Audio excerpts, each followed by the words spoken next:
I play Lissa, and she's a really sweet, loving, sensitive vampire, well, Moroi vampire, and her parents died in a car crash when she was 15, and before the crash, she's just full of life and love, and she's one of those people that everyone wants to be around because she gives them all of her attention and her heart, and she kind of has this sweet, joyous energy that's really trusting.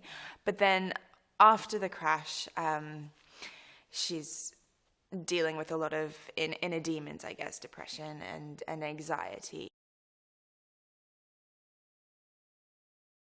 There's so many romance films, there's so many action films, and there's very few films that are about girl relationships, about girl friendships, about that bond which as a teenager is so important. Like, your friends are the ones you go to all the time, and I think it's really great that there's finally a teenage film about friendship in this way, in the way that they're always there to support each other.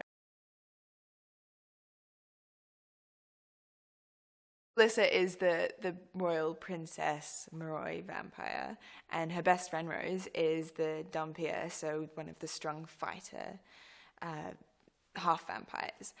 And they've run away from the academy because they're scared. They know that there's something wrong there, but they don't know what it is, but they just know that they have to leave. And they've been away for a year.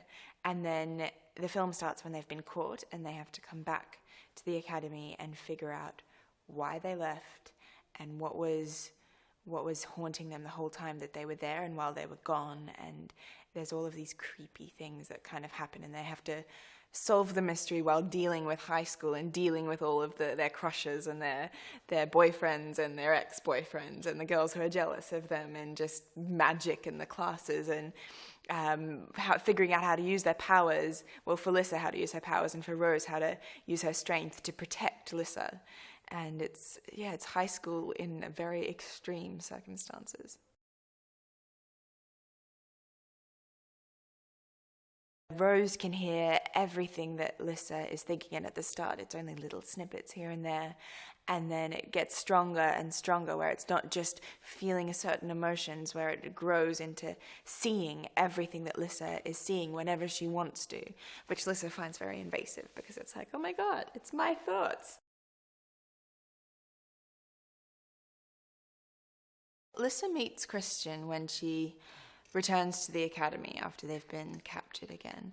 And at first she's quite scared of him because his parents turned Strigoi, which is the undead vampire. And she's kind of feels really uncomfortable.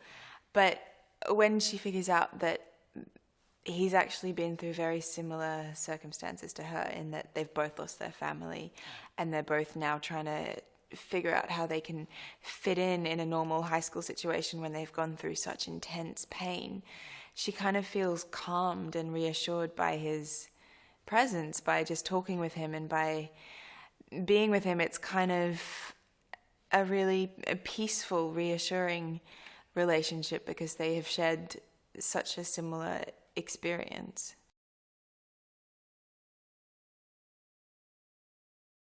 Zoe and I, it's hilarious. We are pretty much exactly Rose and Lissa. Like, she's so energetic and passionate and fiery and has so much life and is always running around and like dancing and singing and like just filled with joy and so much energy. It's ridiculous.